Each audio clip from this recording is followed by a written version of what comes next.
Serious, people who went missing. What happened? I walked out of my life when I came home to find another man in my bed with my girlfriend. Spent a year hitchhiking. No missing persons report. No one looked for me. No one missed me. Dang man, really sorry to hear that.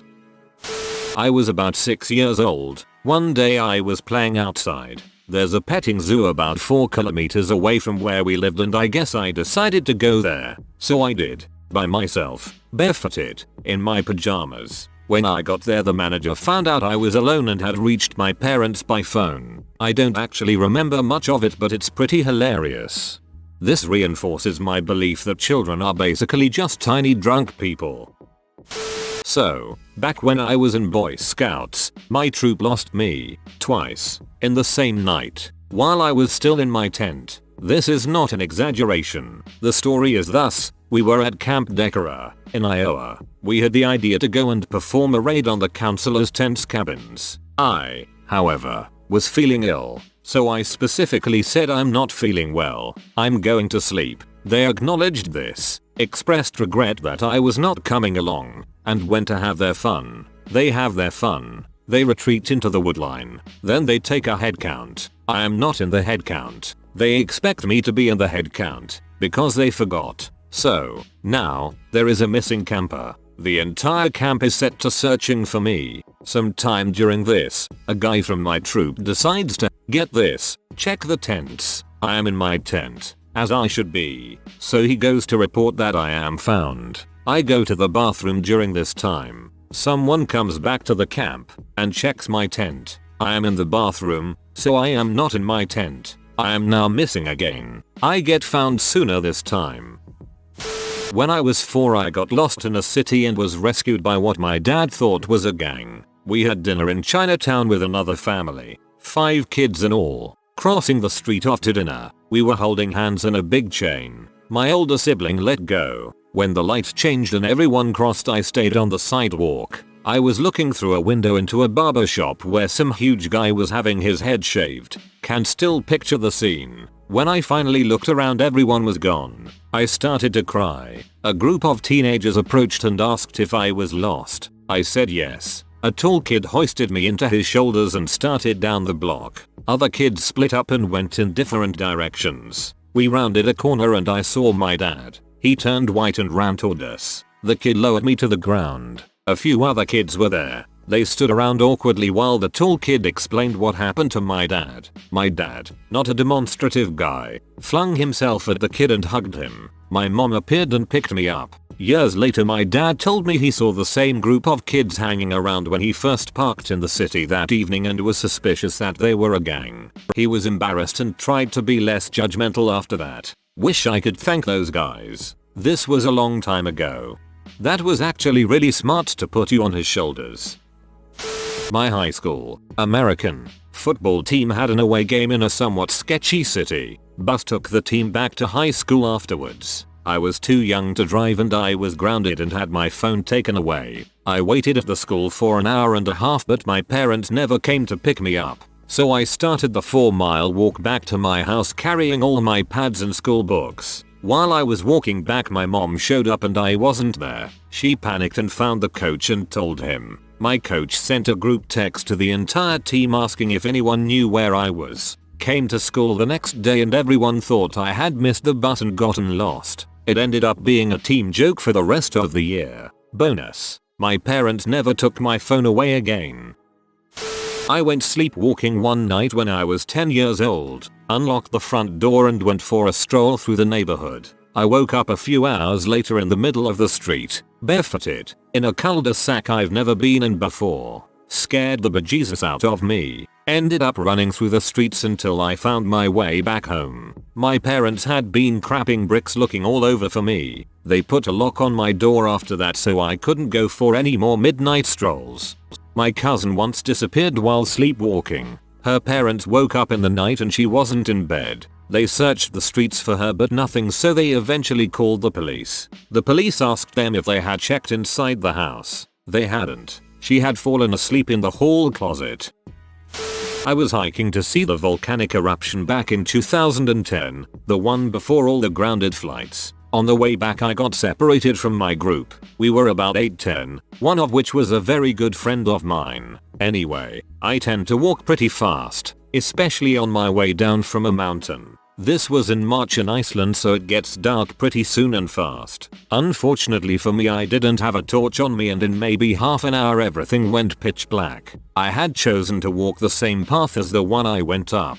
This was extremely stupid of me, as that path was about 5 meters away from a 15-meter drop into a canyon. Not only that, but the path was beside a waterfall. Waterfalls tend to have a lot of mist coming from them. Said mist goes onto the path. And because this is March in Iceland, and on a mountain it's about -5 degrees Celsius without wind chill, that mist turns to basically an ice skating rink on a 45-degree angle. That was an experience. I had been lost for about 5 hours. I didn't turn up until I got down from the mountain. But I was one of 20 that got lost that Saturday, 2 of whom died. Icelandic SAR groups were quite busy that time. Once when my grandfather was watching my younger sister and I decided to take a shower and didn't think to tell anyone. I took my leisurely shower, and when I came out no one was in the house. I went outside to see if maybe they were out there. It was summer, so reasonable to spend the evening in the yard. It turned out, my grandfather and sister had alerted the neighbors that I had gone missing, and the entire neighborhood was out looking for me. It wasn't even that long of a shower. It's annoying how much of an overreaction people can have. When I was a young lad, my brother and I used to go to this gymnastics play area. They had trampolines, those bars you swing around, and a tightrope over a pit full of pieces of foam. My brother and I decided to play hide and seek. I hid first. About an hour later, the place is closing. My mum asks my brother where I am. He says we're playing hide and seek and I've hidden really well. 3 hours later, the staff have locked all of the doors and phoned the police. My mum was in a blind panic. My brother had given up on finding me and was bouncing on a trampoline. The staff were frantically tearing the place apart looking for me. My brother got bored of trampolining, so decided to play in the foam pit. He jumped in and heard a loud ouch. I climbed out of the foam and said, "Did I win?" We never went back to that place. Dang, you are dedicated to the art of hide and seek.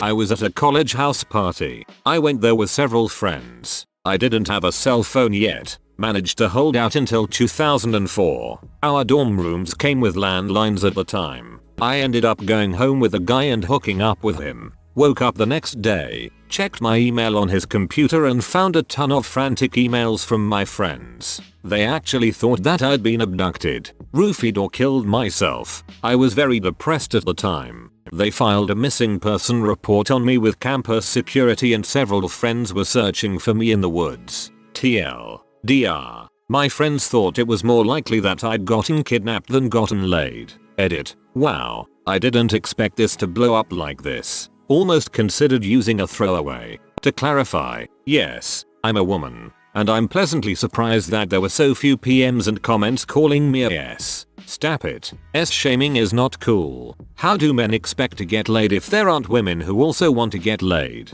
Spoiler alert, we exist.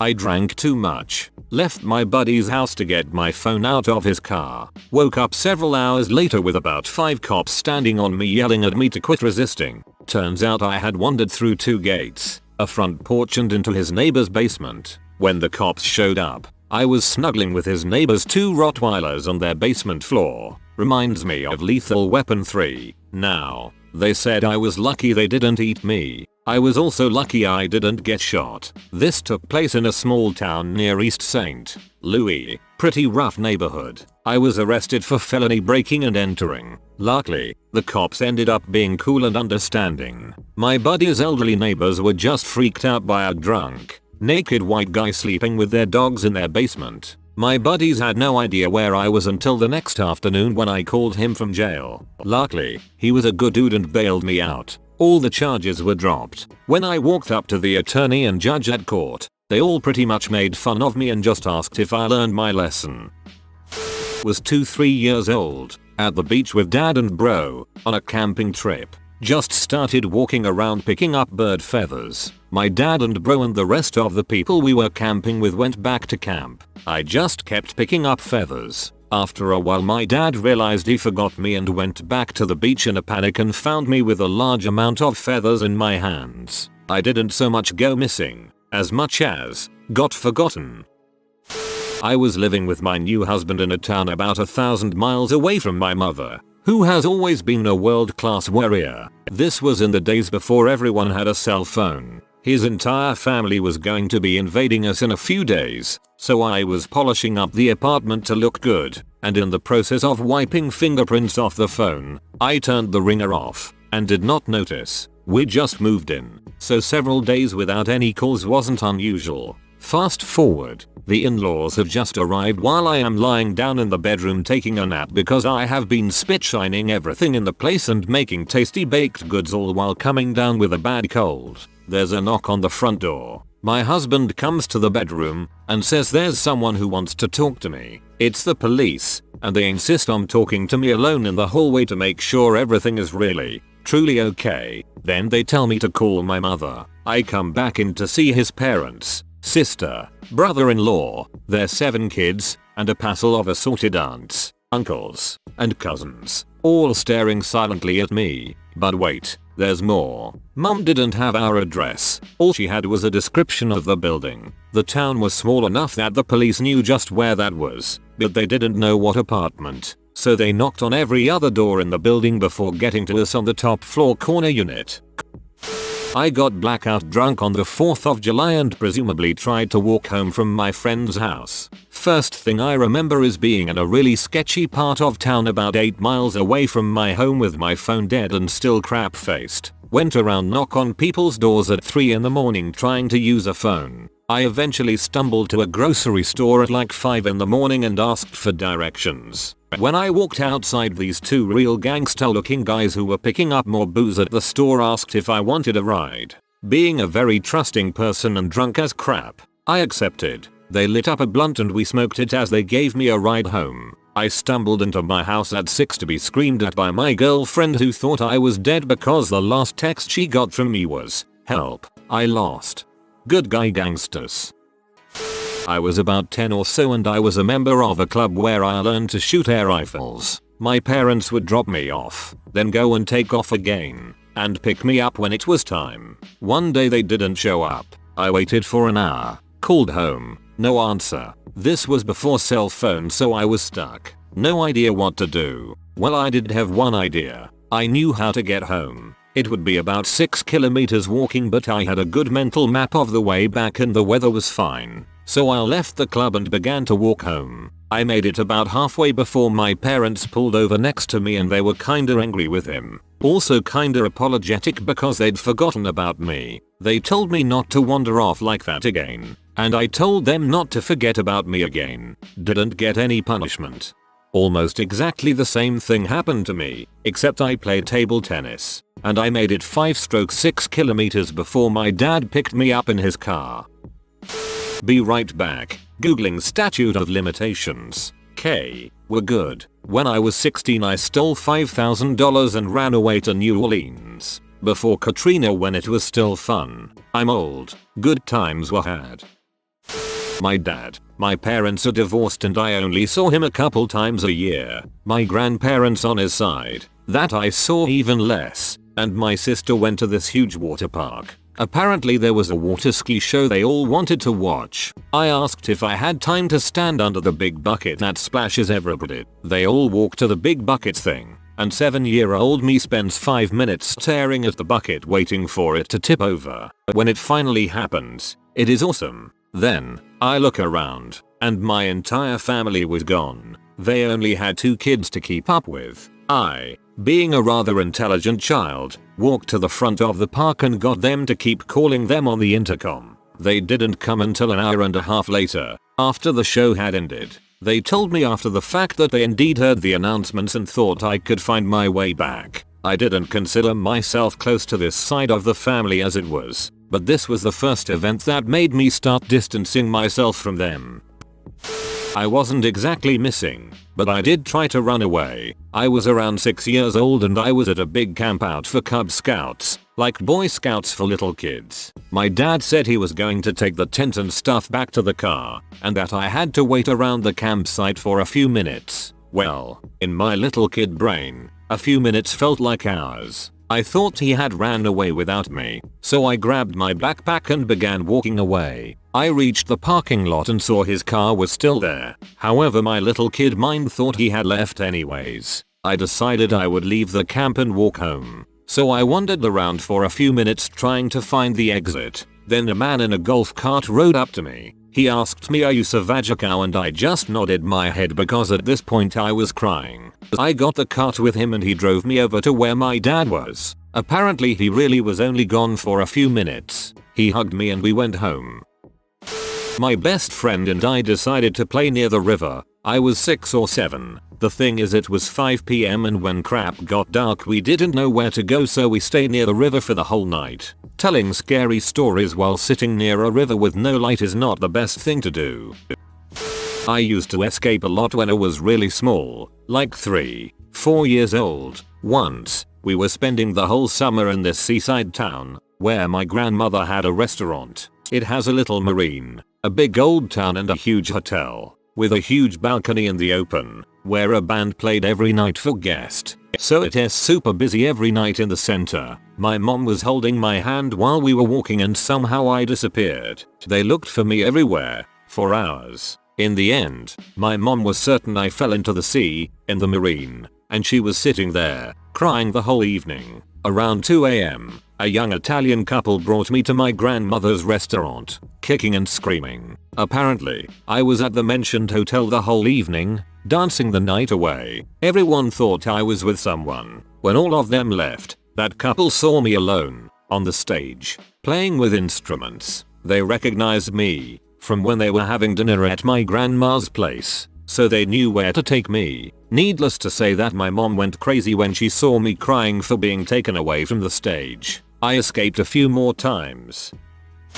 I had a Tinder account but was too embarrassed to tell my friends. So when I actually hit it off with this guy and he asked me on a date, I didn't tell anyone. I was in college and in a sorority at the time that had weekly Sunday meetings. I never missed a meeting and I lived with some of my sorority sisters, so we always walked to meetings together. Well, this date was on a Sunday but I told the guy I had to be back for the meeting easy get out clause if the date went poorly. He was picking me up and taking me to dinner but wouldn't say where. Super sketchy but I went with it. Turns out the date was great. So great that dinner lasted forever and then we went out for ice cream. I totally lost track of time, missed my meeting, and of course didn't check my phone. I got back to my apartment hours after the meeting ended. It was full of my roommates and other sorority sisters freaking out about where I was. I was so giddy after the date I totally wasn't expecting all the scared and angry looks. I said some lie about getting caught up at the library and forgetting my phone. It's been a year since that date and I'm madly in love with him.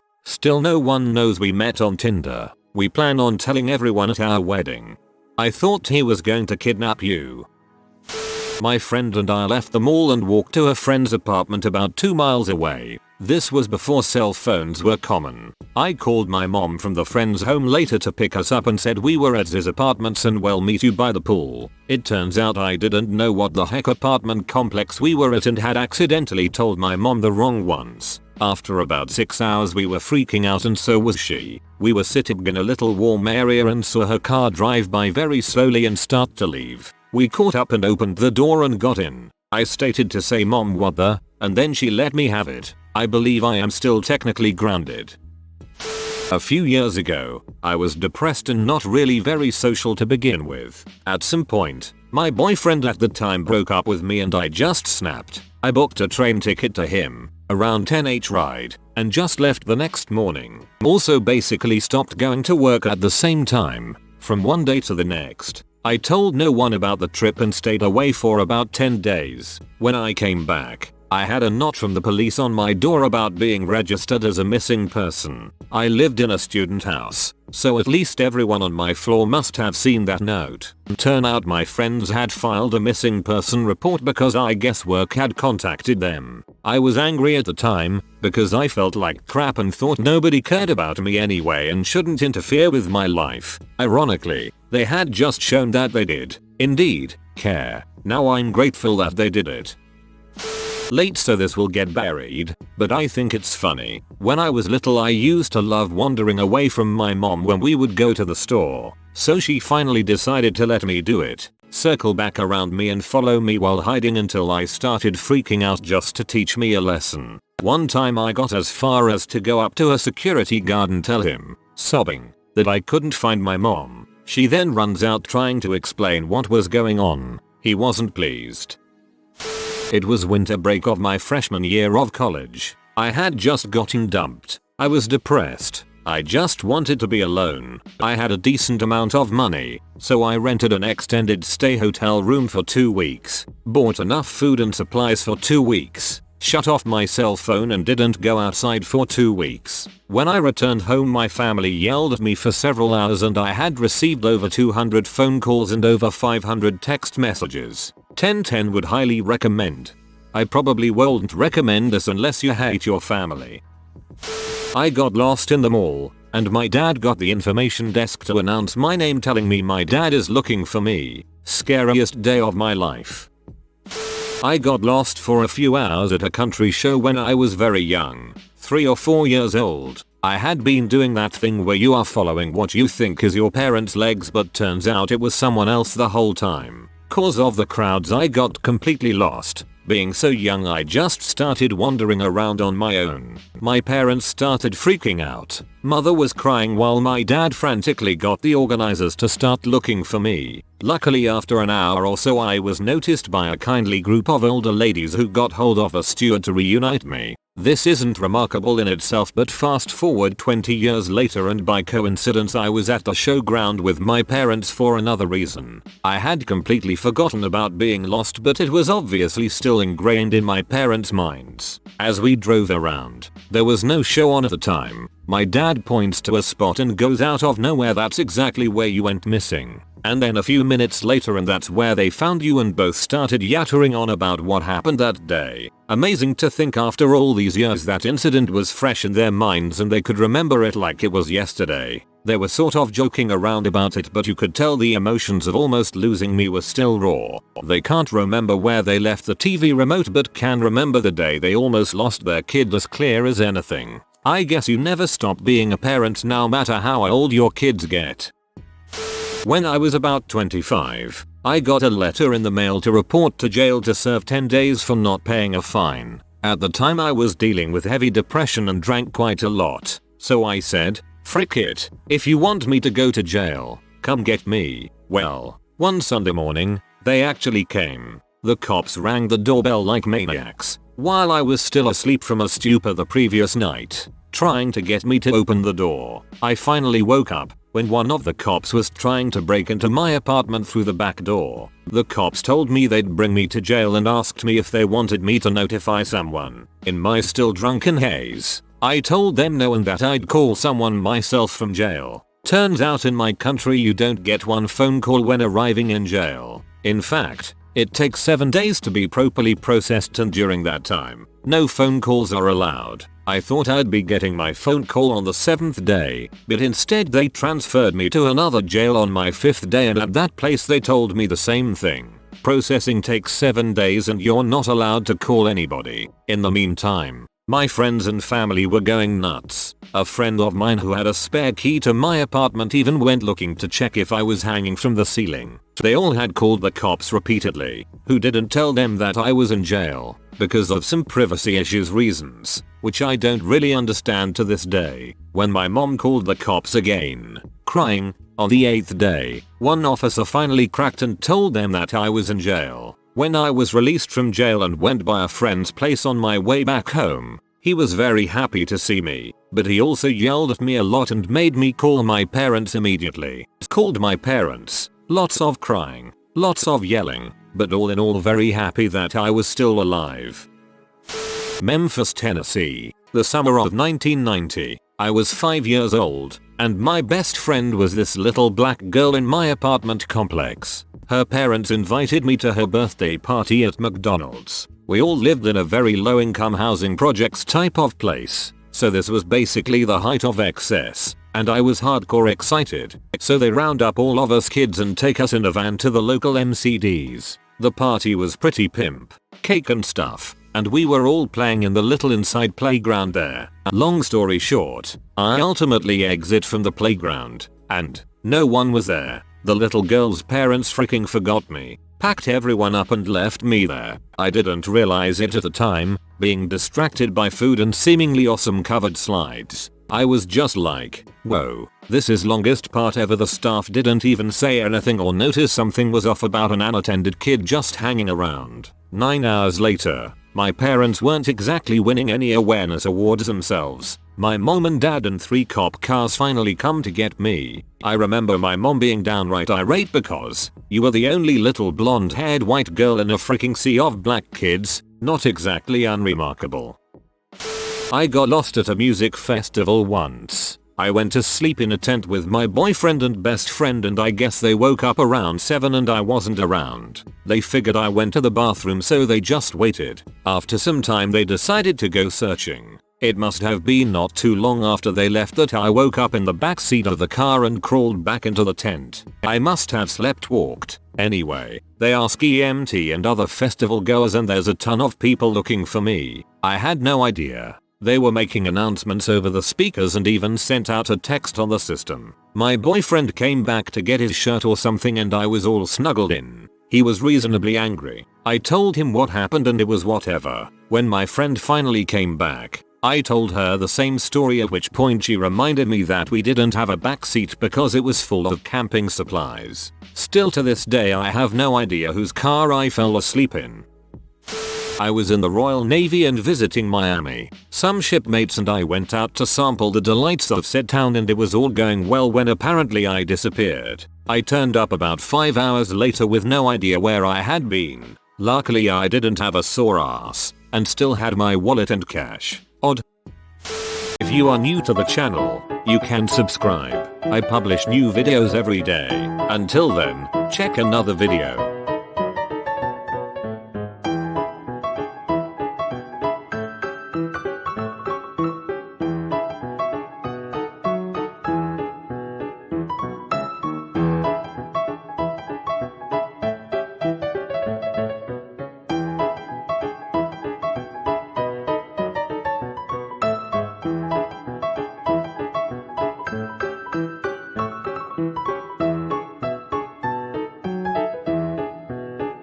Bye for now.